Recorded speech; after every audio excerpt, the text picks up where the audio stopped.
Meski mundur dari kursi ketua, Powell masih akan tetap berada di Dewan Gubernur The Fed sampai ia menilai pemerintah telah menghentikan penyelidikan hukum terhadap dirinya.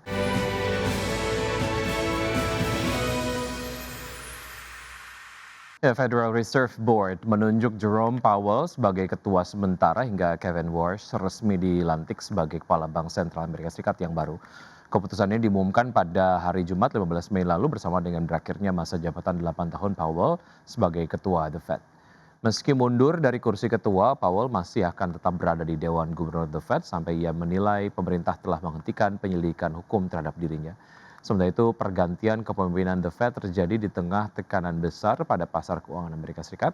Pasar juga mulai memperkirakan The Fed di bawah Warsh bisa mulai menaikkan suku bunga paling cepat pada bulan Januari seiring meningkatnya ekspektasi inflasi yang tercermin dari instrumen keuangan terkait dengan inflasi. Adapun Kevin Warsh dikenal sebagai figur yang mendorong agar The Fed mengurangi peran langsungnya di pasar keuangan dan kembali ke pendekatan kebijakan moneter yang lebih tradisional dengan fokus utama pada pengendalian inflasi, pengendalian inflasi bukan intervensi pasar.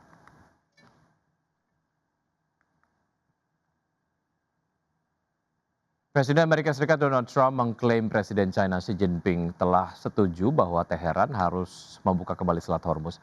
Hal tersebut diungkap Trump dalam penerbangan kembali dari Beijing setelah 2 hari menggelar pembicaraan dengan Xi Jinping. Presiden Amerika Serikat Donald Trump mengatakan Presiden China Xi Jinping telah setuju bahwa Teheran harus membuka kembali Selat Hormuz meskipun China tidak memberikan indikasi bahwa akan ikut campur. Hal tersebut diungkap Trump dalam penerbangan kembali dari Beijing setelah 2 hari pembicaraan dengan Xi Jinping. Lebih lanjut, Trump mengatakan ia sedang mempertimbangkan apakah akan mencabut sanksi Amerika terhadap perusahaan minyak China yang membeli minyak Iran. Sementara itu, pemimpin China Xi Jinping tidak berkomentar tentang diskusinya dengan Trump tentang Iran, meskipun Kementerian Luar Negeri China mengkritik perang tersebut, menyebut sebagai konflik yang seharusnya tidak pernah terjadi dan tidak ada alasan untuk berlanjut. Sebagaimana diketahui, Iran secara efektif menutup Selat Hormuz yang sebelumnya dilalui 1/5 pasokan minyak dan gas alam cair global sebelum Amerika Serikat dan Israel melancarkan serangan pada 28 Februari. Gangguan terhadap pengiriman telah menyebabkan krisis pasokan minyak terbesar dalam sejarah yang mendorong kenaikan harga minyak. Di saat yang sama, Ebrahim Azizi yang memimpin Komite Keamanan Nasional Parlemen Iran mengatakan pada Sabtu lalu bahwa Teheran telah menyiapkan mekanisme untuk mengatur lalu lintas melalui Selat Hormuz di sepanjang rute yang telah ditentukan yang akan segera diumumkan. Azizi menyatakan hanya kapal komersial dan pihak yang bekerja sama dengan Iran yang akan mendapat manfaat dan biaya akan dikumpulkan untuk layanan khusus yang diberikan di bawah mekanisme tersebut. Berbagai sumber, IDX Channel. Seiring dengan meningkatnya volume penjualan, PT Indo Tambang Raya Megah Tbk mencatatkan pertumbuhan pendapatan pada kuartal pertama 2026. Ya, Perseroan mencatatkan pendapatan senilai 497,57 dolar Amerika dengan volume penjualan naik 6% menjadi 6,3 juta ton. Emiten batu bara PT Indo Tambang Raya Megah Tbk mencatatkan pertumbuhan pendapatan pada kuartal 1 2026 seiring dengan meningkatnya volume penjualan. Perusahaan juga menjadwalkan pembayaran dividen tunai sebesar 65 juta US dollar atau setara Rp992 per saham pada 19 Mei 2026. Persero mencatatkan pendapatan senilai 497,57 juta dolar Amerika pada kuartal 1. Pendapatan tersebut naik 3,12% year on year dari sebelumnya senilai 482,51 juta US dollar per kuartal 1 2025. Manajemen Persero menyebut produksi batu bara tercatat sebesar 4,7 juta ton pada kuartal 1 2026, turun dari 5,3 juta ton pada kuartal 1 2025. Penurunan tersebut dipengaruhi kondisi cuaca yang menghambat operasional tambang. Namun demikian, volume penjualan naik 6% menjadi 6,3 juta ton. Kenaikan penjualan itu berhasil menopang pendapatan meskipun harga jual rata-rata atau average selling price turun dari 82 US dollar per ton menjadi 79 US dollar per ton. Dari sisi profit, Persero mencatatkan laba bersih senilai 54,67 juta US dollar atau setara 929,07 miliar rupiah per Maret 2026. Laba bersih tersebut terkoreksi 15,84% year on year dari 64,96 juta US dollar per Maret 2025.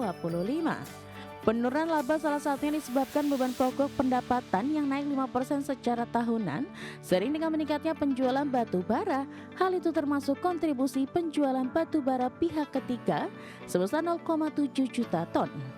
Berbagai sumber IDX Channel.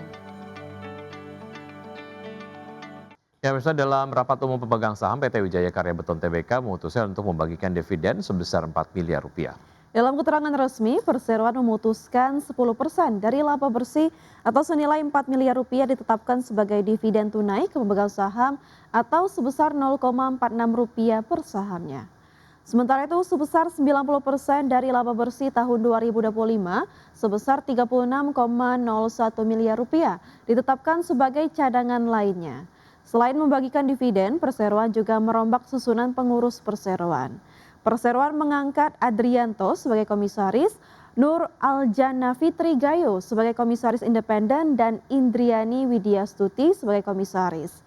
Adapun Weton memberhentikan dengan hormat Agus Pramono sebagai direktur dan Tija Marwan sebagai komisaris. Perseroan juga mengukuhkan pemberhentian Dwi Gawan Islandi sebagai komisaris.